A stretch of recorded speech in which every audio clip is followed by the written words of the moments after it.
నలుడి యొక్క కథని తప్పకుండా స్మరించండి అని చెప్పారు. నలమహారాజు గారి కథ మహాభారతంలోనే ఆరణ్య పర్వంలోనే ఆ వచ్చినటువంటి బృహదస్యుడే ధర్మరాజు గారికి ప్రబోధం చేస్తాడు. నలమహారాజు గారి యొక్క కథ ఇప్పుడు నేను మీకంతా చెప్పడం ఎలా కుదురుతుంది? విహంగ వీక్షణంగా ఓసారి స్మరిస్తా. ఎందుకంటే కలి ప్రభావం గురించి మాట్లాడుతున్నాను కాబట్టి. ఎందుకు చెప్పమన్నారు ఆ విషయాలు? ఎందుకు కలి ప్రభావం చేయడు? ఆ కథకి కలికి ఏమిటి సంబంధం అన్న విషయం గురించి స్పృశించడానికి నేను కథ మీద విహంగ వీక్షణం చేస్తాను, పెద్ద వివరణ చేయకుండా. భీముడు అని ఒక మహారాజు విదర్భ దేశాన్ని పరిపాలించాడు. ఆయనకి సంతానం లేదు. దమనుడనబడేటటువంటి మహర్షిని సేవించాడు. ఆ మహర్షి యొక్క అనుగ్రహం చేత ఆయనకి 3 కుమారులు 1 కుమార్తె కలిగారు. ఆ మహర్షి అనుగ్రహంతో పుట్టింది కాబట్టి ఆ పిల్లకి దమయంతి అని పేరు పెట్టాడు. గొప్ప అందగత్తె. ఆ పిల్ల పెద్దదవుతోంది. పక్కన నిషధరాజు నలమహారాజు గారు ఉన్నాడు. ఆయన రామచంద్రమూర్తిలా ఆజానబాహువు, గొప్ప అందగాడు, గొప్ప శౌర్యం ఉన్నవాడు, చక్రవర్తి. ఆయనని వివాహం చేసుకోవాలనేటటువంటి కోరిక దమయంతి యందు అనురక్తమైంది. ఎందుచేత అక్కడికి వెళ్ళొచ్చిన వాళ్ళు ఇక్కడ చెప్తుంటే, ఇక్కడికి వచ్చినటువంటి వాళ్ళు అక్కడికి వెళ్ళి చెప్తుంటే నలమహారాజు గారికి కూడా దమయంతిని వివాహం చేసుకుందాం అనిపించింది. దానికి తోడు ఒక రోజున ఆయన ఒక హంసని పట్టుకున్నాడు. అదంది, నన్ను విడిచిపెట్టేసేయి, నీ గుణములు దమయంతితో చెప్పి నీ యందు అనురాగము కలిగేటట్టు చేస్తానంది. హంసని విడిచిపెట్టాడు. అది దమయంతి దగ్గరికి వెళ్ళి దమయంతికి నలమహారాజు గారి పట్ల అనురక్తి కలిగేటట్టుగా మాట్లాడింది ఆయన గుణాలు చెప్పి. దమయంతి అంది, అయితే నా గురించి కూడా నలమహారాజు గారికి చెప్పి ఆయనకి అనురక్తి కలిగేటట్టు చేయమంది. మళ్ళీ ఆ హంస వచ్చి దమయంతికి కూడా చెప్పింది. కొంతకాలం అయింది. ఇక్కడ ఈయన దమయంతిని వివాహం చేసుకోవాలనుకున్నాడు, దమయంతి నలమహారాజు గారిని చేసుకోవాలనుకుంది. తండ్రి స్వయంవరం ప్రకటిస్తానమ్మా, నీ కోరుకున్న వాడినే నువ్వు వివాహం చేసుకోమన్నాడు. నలమహారాజు గారు బయలుదేరాడు. ఈలోగా దిక్పాలకులు కూడా 4 బయలుదేరారు. ఎవరు? ఒకరు దేవేంద్రుడు, ఒకరు అగ్నిహోత్రుడు, ఒకరు యమధర్మరాజు గారు, ఒకరు వరుణుడు. 4 కూడా బయలుదేరి దివ్యమైన రథాల్లో వెళ్ళిపోతున్నారు. కింద నలుడు కనబడ్డాడు. వాళ్ళు ఆకాశంలో రథం ఆపి కిందకొచ్చాడు ఇంద్రుడు. నలమహారాజా, దమయంతిని వివాహం చేసుకోవాలని మా 4 అనుకుంటున్నాం, ఎవరిని చేసుకున్నా పర్వాలేదు, నువ్వు వెళ్ళి రాయబారం చెప్పాలి, దమయంతిని మా 4లో ఒకళ్ళని పెళ్లి చేసుకోమని చెప్పన్నాడు. నలమహారాజు తొందరపడి మాట ఇచ్చాడు, మీరు ఏం చెప్తే ఆ ఉపకారం మీకు చేస్తానన్నాడు. ఇప్పుడు ఎదురొచ్చింది. అయినా మాట తప్పకూడదు కనుక ఎలా వెడతాను అంతఃపురంలోకి అంటే, నువ్వు వెడుతున్నట్టు ఎవరూ గ్రహించలేరు, నీకు ఆ వరం ఇస్తున్నామన్నారు. నలుడు తిన్నగా దమయంతి అంతఃపురంలోకి వెళ్ళిపోయి ఆవిడికి కనపడాలని సంకల్పం చేశాడు. కనపడ్డాడు. ఆవిడ వచ్చినవాడు నలుడని గ్రహించింది, పిలిచింది, మాట్లాడింది. ఆయన అన్నాడు, నేను మాట ఇచ్చాను, ఆ 4లో ఎవరి మెడలోనైనా వరమాల వేయమన్నాడు. ఆవిడంది, నిన్ను తప్ప అన్యులను పతిగా అంగీకరించను, ఎందుకంటే నేను మానసికంగా నీకు భార్యని ఇప్పుడో అయిపోయాను, నిన్నే భర్తగా స్వీకరిస్తాను. నీకు మాట వస్తుందంటే ఒక పని చెయ్యి, వాళ్ళని స్వయంవరానికి రమ్మను, నేను నీ మెడలో మాట వేస్తాను, నువ్వు చెప్పవలసింది చెప్పావు, నేను చేయవలసింది చేస్తాను, ఇప్పుడు నీ తప్పే ఉంది, వాళ్ళని రమ్మను స్వయంవరానికి అంది. నలుడు వెళ్ళి అదే మాట చెప్పాడు. వాళ్ళు 4 కూడా వచ్చాడు. వచ్చిన వాళ్ళు మామూలుగా రాలేదు. నలుడు ఎక్కడ కూర్చున్నాడో పక్క 4 కుర్చీల్లో కూర్చున్నాడు. కూర్చుని నలుడు ఎలా ఉంటాడో అలాగే మారాడు. ఇప్పుడు వరమాల పట్టుకుని దమయంతి వచ్చింది. 5 నలమహారాజులు కనబడ్డారు. ఆవిడ తన భక్తి చేత దేవతల్ని ప్రార్థించింది. నేను నలుడికి మనసిచ్చాను, ఆయనకి భార్యని మానసికంగా, ఆయన ఎవరో కనుక్కొని వరమాల వేయగలిగినటువంటి శక్తి నాకు ఇమ్మంది. వెంటనే వాళ్ళ రూపాలతో వాళ్ళు నిలబడ్డారు. దేవతలకి చెమట పట్టదు, కనురెప్ప పడదు, భూమికి పాదం తగలదు. ఆవిడ గ్రహించింది. భూమికి పాదం తగులుతున్న నలుణ్ణి చూసి మెడలో వరమాల వేసింది. దేవతలు ప్రసన్నులయ్యారు. అమ్మా, ఎంత ధర్మాన్ని పాటించావు తల్లి, అందుకే నీకు వరం ఇస్తున్నావు. ఇంద్రుడు అన్నాడు, నువ్వు ఎక్కడ యజ్ఞం చేసినా నేను వస్తాను. అగ్నిహోత్రుడు అన్నాడు, నువ్వు సంకల్పం చేస్తే నేను వస్తాను. వరుణుడు అన్నాడు, నువ్వు ఉన్న చోట నీటికి లోటు ఉండదు, నువ్వు పిలిస్తే నేను వస్తాను. యమధర్మరాజు గారు అన్నాడు, నీ మనసు ధర్మమునందు ప్రవర్తించుగాక అన్నాడు. 4 ఇంటికి తిరిగి వెళ్ళిపోతున్నారు వాళ్ళ లోకాలకి. కలిపురుషుడు ఎదురొచ్చాడు. కలిపురుషుడిని చూసి వీళ్ళ 4 అడిగారు, నువ్వెక్కడికి వెడుతున్నావు అని అడిగారు. దమయంతిని వివాహం చేసుకోవాలనుకుంటున్నాను, వెడుతున్నాను అన్నాడు. అంటే వాళ్ళన్నారు, దమయంతి స్వయంవరం ఎప్పుడూ అయిపోయింది నలమహారాజు గారితో, ఇప్పుడు నువ్వు వెళ్ళి ఏం చేస్తావన్నారు. ఆయన రాశీభూతమైన క్రోధం కలి లోపలికి ఆవహించాడా. మీతో నేను ఇందాక చెప్పానే, ఆలోచన మారుతుందంతే, జీవుణ్ణి పాపభూయిష్టం చేస్తాడు. అందుకని ఆయన అన్నాడు, ఎలా సుఖపడతాడో చూస్తాను. పెళ్లి చేసుకున్నది సుఖపడడానికి కాదు, ఎలా సుఖపడతాడో చూస్తాను. దమయంతిని నలుడితో కలిసి సంతోషంగా ఉండకుండా చేస్తాను అని ఆయన ప్రయత్నాలు ఆయన ప్రారంభం చేశాడు. ఈలోగా నలమహారాజు గారికి దమయంతి యందు ఇంద్రసేనుడు, ఇంద్రసేన అని ఒక కొడుకు కూతురు పుట్టారు. ఆ రోజుల్లో పేర్లు అలా అన్నా చెల్లెలకి ఒకలా ఉండేట్టు పెట్టడం అప్పుడే ప్రారంభమైందిలా ఉంది. ఇంద్రసేనుడు, ఇంద్రసేన అని పేరు పెట్టారు. ఈలోగా కలిపురుషుడు నలమహారాజు గారి యొక్క జ్ఞాతి, పెదనాన్నగారి కొడుకు, ఆయన దగ్గరికి వెళ్ళాడు. వెళ్ళి ఆయన్ని కలుసుకుని రాజ్యం అంతా నీకు వచ్చేట్టు చేస్తాను, నాతో రమ్మన్నాడు. ద్వాపరుణ్ణి పిలిచాడు, నువ్వు పాచికలలోకి ప్రవేశించు, నేను నలమహారాజులోకి ప్రవేశిస్తాను. నలమహారాజు యందు ధర్మమునందు అనురక్తి తగ్గి ఇతర విషయముల యందు అనురక్తి పెరుగుతుంది, అప్పుడు సర్వనాశనం చేస్తాను. బయలుదేరమన్నాడు. అందరూ బయలుదేరి వచ్చారు. వచ్చిన తరువాత నలమహారాజులోకి ప్రవేశించాలంటే అవకాశం ఏది? ఎందుకు ప్రవేశించలేకపోయాడో అక్కడ చెప్పాడు బృహదశ్వుడు. ఆయన ఎప్పుడూ పుణ్యం గురించి ఆలోచిస్తాడు, పాపమునకు వశుడు కాడు. ఇందాక నేను మీతో మనవి చేయడానికి కారణం అది. ఆయన కోపంతో ఆలోచించాడు, ప్రేమతో ఆలోచిస్తాడు, అందుకు పరిష్కారం ఉంటుంది, తాను శాంతిగా ఉంటాడు. పుణ్యం గురించి ఆలోచిస్తాడు, నాకు పాపం వస్తుందేమో అని భయపడతాడు, అందుకని పాపచింతనతో కూడుకున్న పనివైపుకి వెళ్ళడు. ఎప్పుడూ జపం చేస్తూ ఉంటాడు. జపం చేస్తున్న వాడికి ఏమవుతుందంటే నాడీమండలం అంతా కూడా ప్రచోదనమై పరమశాంతిగా ఉంటాడు. ఇప్పుడు తపస్సు చేస్తూ ఉంటాడు, అగ్నిని ఆరాధిస్తాడు, మంచి విషయాలు వింటూ ఉంటాడు. అందుకని కలిపురుషుడు నలుడిలోకి వెళ్ళలేకపోయాడు. ఎక్కడో అక్కడ దొరకపోతాడా? ఇది పగంటే, ఇది కలిపురుషుడంటే. ఎదురు చూస్తున్నాడు. 2 బిడ్డలు కూడా పుట్టేశారు, అయినా ఎదురు చూస్తూనే ఉన్నాడు. సుఖపడకుండా చేసేయాలి. ఇప్పుడు ఒక రోజున మూత్ర విసర్జన చేసి నలమహారాజు గారు కాళ్ళు కడుక్కోలేదు. ఏదో అత్యవసరమైన పని ఉండి కాళ్ళు కడుక్కోకుండా బయటకు వచ్చాడు. మూత్ర విసర్జన చేసి కాళ్ళు కడుక్కోకపోతే వెంటనే అశౌచం వచ్చేస్తుంది. శమంతకోపాఖ్యానంలో అది చేస్తేనే కదా మరణించాడు ప్రసేనుడు. అందుకని కాళ్ళు కడుక్కోకుండా బయటకు వచ్చాడు. అపవిత్రంగా ఉన్నాడు కాబట్టి కలిపురుషుడు ప్రవేశించాడు. ప్రవేశించగానే ద్వాపరుడు వచ్చి జూదానికి పిలిచాడు. కలిపురుషుడి స్నేహితుడు. జూదమునందు అనురక్తి కలిగి జూదాన్ ఆడదాం అంటే వద్దనకూడదు, రాజధర్మం అని వెళ్ళి కూర్చున్నాడు నలమహారాజు. ఎక్కడో అక్కడ ఆపగలిగేవాడు, కానీ కలిపురుషుడు లోపల ప్రవేశించేశాడు.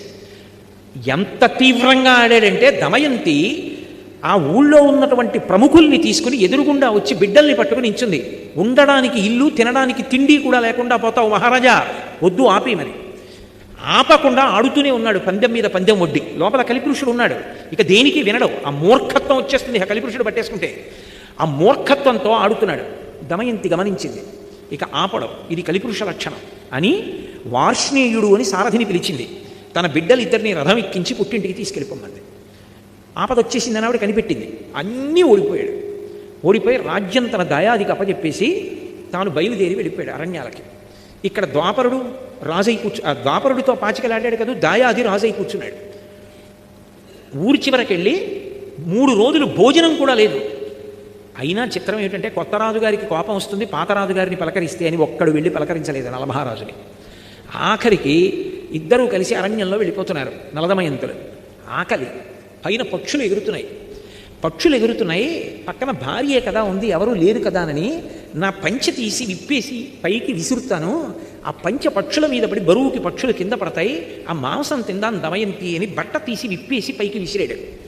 ఆ పక్షులు బట్ట పట్టుకుని వెళ్ళిపోతూ పక్కపక్క నవ్వి, నిన్ను ఓడించడానికి కారణమైనటువంటి పాచికలం పక్షి రూపం ధరించాం, ఒంటి మీద బట్ట కూడా తీసేయడానికి. నేను ద్వాపరుణ్ణి మహారాజా, బట్ట కూడా లేదు తిరిగన్నాయి. ఏం చెయ్యాలో తెలియక దమయంతి కట్టుకున్న చీరే తాను చుట్టుకుని ఇద్దరూ కలిసి అడవిలో నడిచారు. పడుకున్నాడు ఒక చోట, ఒక శిథిల ప్రాంగణం దొరికితే పడుకున్నాడు. కలిపురుషుడు లోపల ఉన్నాడు కదా, ధర్మం తప్పిపోతోంది. ఏం ఆలోచించాడంటే, ఇంత గొప్ప భార్య, ఈమె కష్టపడుతోంది నా వల్ల, ఈమెని వదిలిపెట్టేయాలనుకున్నాడు. నేను వదిలేస్తే సుఖపడుతుంది. వదిలిపెట్టి బయటికి వెళ్ళాడు. మళ్ళీ ధర్మం గుర్తొచ్చింది, భార్యని వదిలిపెట్టకూడదు. మళ్ళీ వచ్చాడు, కానీ లోపల కలి. ఆ కలి ప్రభావానికి ఏం చేశాడంటే చెయ్యకూడని పని చేసేసాడు. అంత పెద్ద అరణ్యంలో భార్య చీర కొంగు చింపేసి ఒంటికి కట్టుకుని వదిలిపెట్టి వెళ్ళిపోయాడు. పాపం దమయంతి ఉండిపోయింది. అలా వెళ్ళినవాడు నలమహారాజా రక్షించు, నలమహారాజా రక్షించు అని కేకలు వినపడ్డాయి. గబగబా వెళ్ళి చూశాడు, పెద్ద పాము ఒకటి పడుంది. అవతల నుంచి అరణ్యం అంతా కాలిపోయి మంటలు వచ్చేస్తుంటే ఆ పాము అంది, మంటల్లో తప్పించుకోలేను, నువ్వే నన్ను ఎలాగోలా తీసుకెళ్ళి ఏదైనా నది ఒడ్డున పడై, ఒళ్ళు కాలిపోతోంది మహారాజా, నేను కర్కోటకుణ్ణి, మహాసర్పాన్ని, మునిశాపానికి ఇలా పడిపోయాను, ఇప్పుడు కదలలేనంది. చిన్న పాము అయిపోయింది. దాన్ని ఎత్తి పట్టుకుని నది ఒడ్డుకెళ్ళి దింపబోతున్నాడు. 10 అడుగులు ఈ మహారాజా అంది. 10వ అడుగు వేశాడు, ఠక్కున కరిచింది. అది కర్కోటక విషం.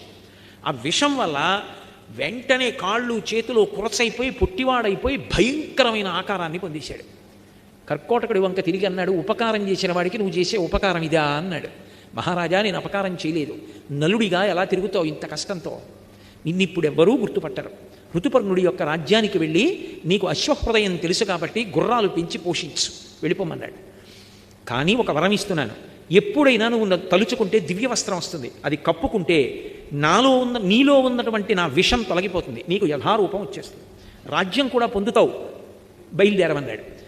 బాహుకుడు అని పేరు పెట్టుకుని నల్లగా పుట్టివాడై ఋతుపర్ణుడి యొక్క రాజ్యానికి వెళ్ళిపోయాడు. పాపం దమయంతి నిద్ర లేచింది, భర్త లేడు, ఒక్కత్తి కీకారుణ్యం, కాకులు కూడా దూరని అరణ్యం తిరుగుతోంది. ఇంతలో ఎట్నుంచో ఒక పెద్ద కొండచిల వచ్చి పట్టుకుందాడు. ఇక కొండచిలవ ఆవిడ్ని గ్రసించబోతుండగా ఓ కిరాతుడు వచ్చి కొండచిలవని సంహరించి ఈవిడ్ని కాపాడాడు. స్నానం చేసి వచ్చి సేద తీరింది, ఆవిడికి పళ్ళు తేనె ఇచ్చాడు, తింది. అంతలో అతని యందు పుట్టకూడని కోరిక పుట్టింది. ఆమెని భార్యగా స్వీకరిస్తానని ఆమె యొక్క పొందు కోరాడు. వెంటనే ఆమె నేను మహాపతివ్రతనైతే వీడు నిలువున దగ్ధమగుగాక అంది. ఆ కిరాతుడు మరణించాడు. ఆ తల్లి వెతుక్కుంటూ వెడుతుంటే వర్తక బృందం కనపడింది. అమ్మయ్య కనపడ్డారు కదా అని, మహాప్రభో నేను నలుడి భార్యని దమయంతిని, కష్టాల్లో ఉన్నాను, నలుడిని చూశారా అని అడిగింది. ఈ అరణ్యంలో పులులు చూసాం, సింహాలు చూసాం, నలుడిని చూడలేదమ్మా, ఇక్కడ ఒక్కదానివి ఆడదాని ఉండకూడదు, మాతో వచ్చేసి మేము చీది రాజ్యానికి వెడుతున్నాము అన్నారు. అక్కడ సుబాహుపురం అని ఉంది, అక్కడికి వెడతామన్నారు. సరేనంది. వెడుతుంటే ఏనుగుల గుంపు వచ్చి అందరినీ చంపేసింది వర్తకుల్ని.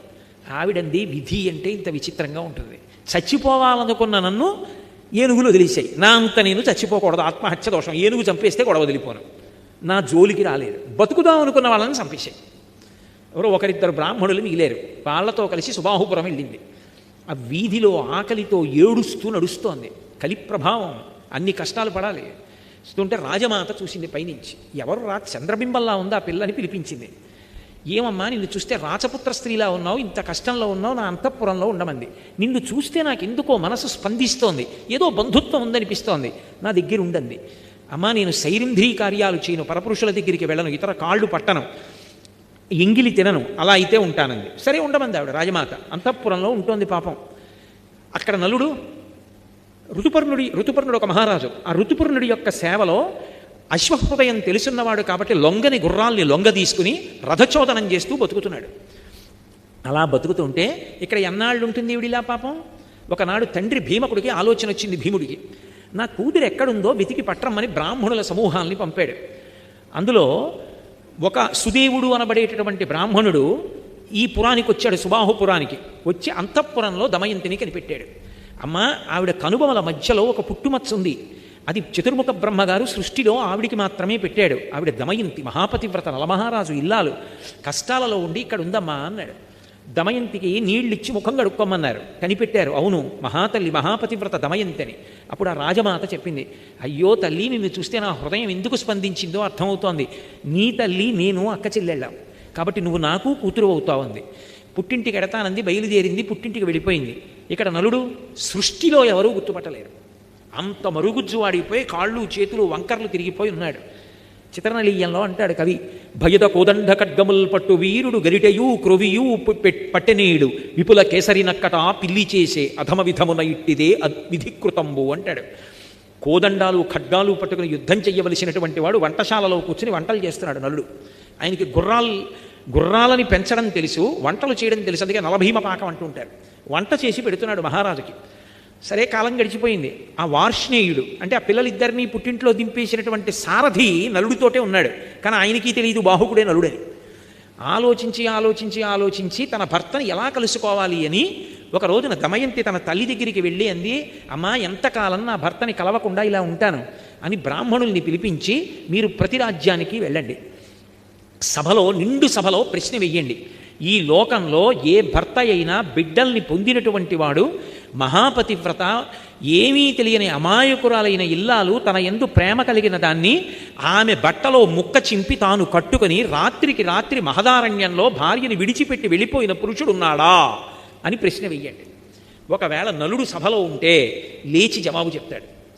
ఎవ్వరూ చెప్పకపోతే ఆ రాజ్యంలో నలుడు లేడు. బ్రాహ్మణుల్ని పంపింది. అన్ని రాజ్యాలకి వెళ్ళి అడుగుతున్నారు. ఋతుపర్ణుడి రాజ్యానికి కూడా వెళ్ళి ఒక బ్రాహ్మణుడి ప్రశ్న వేశాడు. ఏమీ మాట్లాడలేదు ఎవరు. కానీ ఆయన రాత్రి విశ్రాంతి తీసుకుంటూ ఉండగా బాహుకుడు అన్న పేరుతో ఉన్న నలుడు ఆయన దగ్గరికి వచ్చాడు. వచ్చి అన్నాడు, మహాపతివ్రత అయినటువంటి స్త్రీ భర్త ఏ కారణం చేత పొరపాటు చేశాడో తెలుసుకోకుండా నింద చేస్తుందా? అలా చెయ్యొచ్చా? అలా చేస్తే ఇహమునందు భర్తతో సుఖములు ఉంటాయా? పరలోకముల యందు సుఖములు ఉంటాయా? ఇలా చెయ్యవచ్చా అని వెళ్ళిపోయాడు. బ్రాహ్మణుడు లేచి విన్నాడు. విని వెనక్కి వచ్చి ఇదే చెప్పాడు. అమ్మ నలుడు కనపడలేదు, బాహుకుడు అని ఒక ఆయన ఉన్నాడు, నల్లగా పొట్టిగా చేతులు కాళ్ళు ఇలా కుంచుకుపోయి గూనిలా ఉంటాడు, అతను ఈ మాట అడిగాడు. నలుడే. దమయంతి నమ్మింది. ఏదో కారణం ఉంది అలా ఉన్నాడు. ఎలా బాహుకుడిని ఇక్కడికి పిలిపించడం? ఆవిడంది, అశ్వవిద్య తెలుసున్నవాడు నలుడు ఒక్కడే. ఒక్క రాత్రి ప్రయాణంలో తెల్లవారేటప్పటికీ ఈ పురానికి రథం రావాలంటే తోలగలిగిన వాడు నలుడు ఒక్కడే. అందుకే దమయంతీదేవికి ద్వితీయ స్వయంవరం జరుగుతోందని ఋతుపర్ణుడు ఒక్కడికి కబురు చేయండి. ఋతుపర్ణుడు బయలుదేరి వస్తాడు. రథం రాదు తెల్లవారేటప్పటికి ఊరు, నలుడు నడపాలి. నలుడు అక్కడ ఉంటే పిలుస్తాడు. అశ్వహృదయం తెలుసు కాబట్టి రాజు రథం నడపమంటాడు. అప్పుడు వచ్చిన రథం వచ్చేస్తే నలుడే నడిపాడు రథం, మనం కనిపెట్టచ్చని. ఒక్క ఋతుపర్ణుడి రాజ్యానికి వెళ్ళి చెప్పారు, అందరికీ చెప్పారనుకున్నాడు ఋతుపర్ణుడు.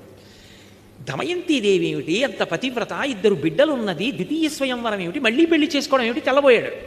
తెల్లబోయి తమాషా చూడాలని ఋతుపర్ణుడు నలుడిని పిలిచాడు. తెల్లవారేటప్పటికి మనం చేరం విదర్భ, కానీ నువ్వు అశ్వహృదయం తెలుసున్నవాడివి, నువ్వు నడపగలవు రథాన్ని, మనం బయలుదేరదాం, తెల్లవారేటప్పటికి దమయంతి స్వయంవరానికి వెళ్ళాలి, రథం నడుపన్నాడు.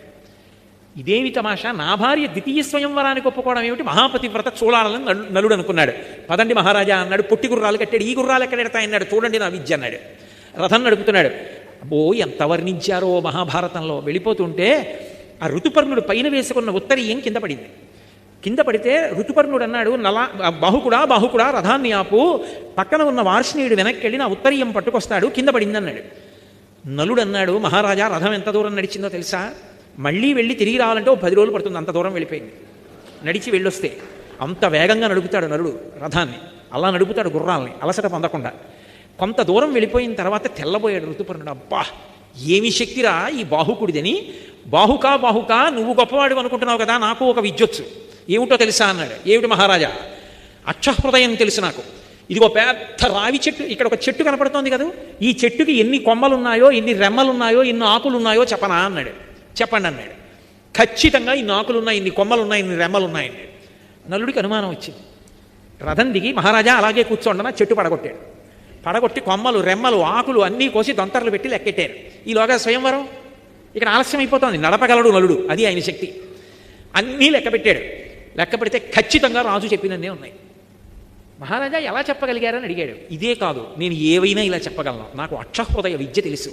నీకు ఒక సంగతి తెలుసా? ఆ విద్య ఉపదేశం పొందిన వాడికి విజయమే తప్ప అపజయం ఉండదు. అంత గొప్ప విద్య. నువ్వు నన్ను మురిపించావు, తెల్లవారేటప్పటికీ రథాన్ని నడుపుతున్నావు, కాబట్టి నీకు అక్ష హృదయాన్ని ఉపదేశం చేస్తానని చెప్పి ఆ విద్యని ఉపదేశం చేశాడు. ఆ విద్య ఉపదేశం పొందితే లోపల విషం కానీ కలిపురుషుడు కానీ ఉండలేడిగా. ఆయన ఎప్పుడైతే ఆ విద్య ఉపదేశం పొందాడో నలుడు, కలిపురుషుడు బయటపడిపోయాడు. మహారాజా నిన్ను కష్టాలు పట్టిన వాడిని నేనే. ఒకప్పుడు స్వయంవరానికి వస్తుంటే దమయంతి స్వయంవరం అయిపోయిందని నీలో ప్రవేశించి పాచికలాడించి బాధపెట్టాను, నన్ను మన్నించన్నాడు. నలుడు కత్తి తీసి నిన్ను చంపేస్తానన్నాడు. అంటే నన్నెందుకు చంపుతావు? కర్కోటకుడు నిన్ను కరిచినప్పటి నుంచి చస్తూనే ఉన్నాను, లోపల విషం వేడికి కాలిపోతున్నాను, ఇన్నాళ్ళకి బయటపడి బతికాను, నన్ను వదిలిపెట్టేసాయి, ఇక నేను నీ జోలికి రాను, ప్రమాణం చేస్తున్నానన్నాడు. మరి ఎక్కడుంటావన్నాడు. ఇదిగో విభాతక వృక్షం, తాండ్ర చెట్టు, దాన్ని ఆవహించి ఉంటానన్నాడు. అందుకే ఇప్పటికే ఎవరో తాండ్ర కర్ర కానీ తాండ్ర చెట్టు కిందకి వెళ్ళడం కానీ తాండ్ర చెట్టు ఎక్కడం కానీ చేయరు. కలిపురుషుడు ఆవహించి ఉంటాడు దాన్ని. నేను ఈ తాండ్ర చెట్టును ఆవహించాడు. మహారాజు వెళ్ళిపోయాడు స్వయంవరానికి. ఎవరు లేరు, ఈయన ఒక్కడు తప్ప. తెల్లబోయాడు, దేవుడి స్వయంవరం అన్నారు, నన్ను ఒక్కడే పిలిపించారని. బాహుకుడు కూర్చున్నాడు. కేశిని అని దమయంతి యొక్క చెలికెత్తే పిల్లలిద్దరినీ తీసుకెళ్ళింది.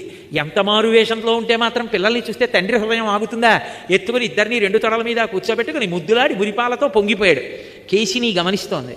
గభాలను దింపేసి, మహారాజు బిడ్డలు, నేను ముద్దులాడకూడదు, మాట్లాడకూడదు, కానీ నా బిడ్డలు గుర్తొచ్చారు, ఏమనుకోక ఇంకెప్పుడు ఇటు రాకు అని చెప్పి పంపించేశాడు. ఆవిడ వెళ్ళి దమయంతీదేవికి చెప్పింది. ఆవిడ గుర్తుపట్టింది, నలుడే బాహుకుడి రూపంలో ఉన్నాడని. పిలిపించింది. ఎదురుగుండా నిలబడి మళ్ళీ ఇదే ప్రశ్న వేసింది. అరణ్యంలో ఒక్కతే నిద్రపోతున్నప్పుడు చీర కొంగు చింపి భర్త కట్టుకుని భార్యని విడిచిపెట్టి ఒక్కదాన్ని అరణ్యంలో వదిలేసి వెళ్ళిపోయినవాడు ధర్మాత్ముడా చెప్పు బాహుకాంది. ఆయన అన్నాడు, అది ధర్మం కాదు, కానీ నా ఎందు కలిపురుషుడు ప్రవేశించాడు దమయంతి, అందుకని నేను ధర్మం తప్పి పొరపాటు చేశాను. నీ ఎందు కలిపురుషుడు ప్రవేశించాడు, నువ్వెందుకు ద్వితీయ స్వయంవరానికి ఒప్పుకున్నావు, తప్పు కదా అని అడిగాడు. త్రికరణ శుద్ధిగా నాకు ద్వితీయ స్వయంవరం మీద అనురక్తి లేకపోతే నీకోసమే నేను ద్వితీయ స్వయంవరం ప్రకటించుంటే దేవతలు పలికెదరుగాక అంది. వాయుదేవుడు వచ్చి నిజం చెప్పాడు, ఆమె నీకోసమే ద్వితీయ స్వయంవరం ప్రకటించిందని. వెంటనే కర్కోటకుడిని తలుచుకున్నాడు, దివ్యవస్త్రం వచ్చింది, కప్పుకున్నాడు, నలుడైపోయాడు. నలుడు అయిపోగానే దమయంతిని స్వీకరించాడు, చాలా సంతోషించాడు. మళ్ళీ తన రాజ్యానికి వెళ్ళాడు, దాయాదిని పిలిచాడు. ఈసారి గెలిస్తే దమయంతి నీది, ఈసారి గెలిస్తే రాజ్యం నాది అన్నాడు. ఎందుకని ఈసారి కలిపురుషుడు తనలో లేడిక, తనది గెలుపు, ధర్మం తనది కనుక ఎక్కడ ధర్మం ఉందో అక్కడ గెలుపు. పాచికలు వేశాడు, వెయ్యగానే నలుడు గెలిచాడు, దాయాది వెళ్ళిపోయాడు, రాజ్యంతో తొలతూగాడు. అప్పుడు కలిపురుషుడు వరమిచ్చాడు. మహారాజా, నలమహారాజా, నీ యొక్క కథని ఎప్పుడైనా ఎక్కడైనా విహంగ వీక్షణంగా పద్యాలు శ్లోకాలు లేకుండా చిన్న కథగా ఒకసారి చెప్పుకున్నా సరే ఇక కలిపురుషుడు ప్రవేశించాడు. అసలు ముందు ఈ సభని కాపాడాలి కదా, కలిపురుషుడు ప్రవేశించకుండా నేను అసలు ఆయన ప్రవేశించకుండా ఉంటే కదా రేపటి సభ ఎల్లుండి సభ. అందుకని నేను ఇవాళ ఈ కథ చెప్పవలసి వచ్చింది. అందుకని నలోపాఖ్యానాన్ని వినాలి, లేదా విహంగ వీక్షణంగా స్మరించాలి. ఇది కూడా చెయ్యలేకపోతే నేను ఒక వరం ఇస్తున్నాను లోకానికి. ఎప్పుడైనా సరే గుర్వినీది ప్రసిద్ధంబో కర్కోటకుని, దమయంతిని, పుణ్యమూర్తియగు నలుని, రుజు చరిత్రుండగు ఋతుపర్ణుని కీర్తించిన కలిభయములు క్రాగునంత తప్పదు అధిపా అన్నాడు. ఓ మహారాజా, నేను వరం ఇస్తున్నాను. నలుడు, దమయంతి, కర్కోటకుడు, ఋతుపర్ణుడు, ఈ 4 పేర్లు ఒక్కసారి రోజు ఉచ్చరిస్తే పైకి కలిపురుషుడు ప్రవేశించాడు. కలిపురుషుడు ప్రవేశించకపోతే ఆలోచనలు దైవీపరంగా వెళ్ళిపోతాయి. దైవీపరంగా వెళ్ళిపోతే పాపచింతనలు ఉండవు. అందుకని పాపచింతనల నుండి బయటపడడానికి, కలిపురుషుడి నుంచి వినిర్ముక్తుడు కావడానికి తప్పకుండా అందరూ స్మరించవలసినవి 4 పేర్లు, అందరూ చదవవలసినది నలోపాఖ్యానమని ఇతిహాసము, పంచమవేదమని వ్యాసభగవానుడు లోకం కోసం ఇచ్చినటువంటి పరమాద్భుతమైనటువంటి భారతంలో ఆరణ్య పర్వంలో ధర్మరాజు గారితో బృహదశ్వుడు చెప్పి, అంత గొప్పదయా అక్షహృదయం అన్న విద్య నీకు కూడా ఉపదేశం చేస్తున్నాను, నువ్వు ఎదర రాజ్యాన్ని పొందుతావు అన్నాడు. కాబట్టి ఇవాళ మనందరం నలోపాఖ్యానాన్ని విహంగ వీక్షణంగా విన్నాం.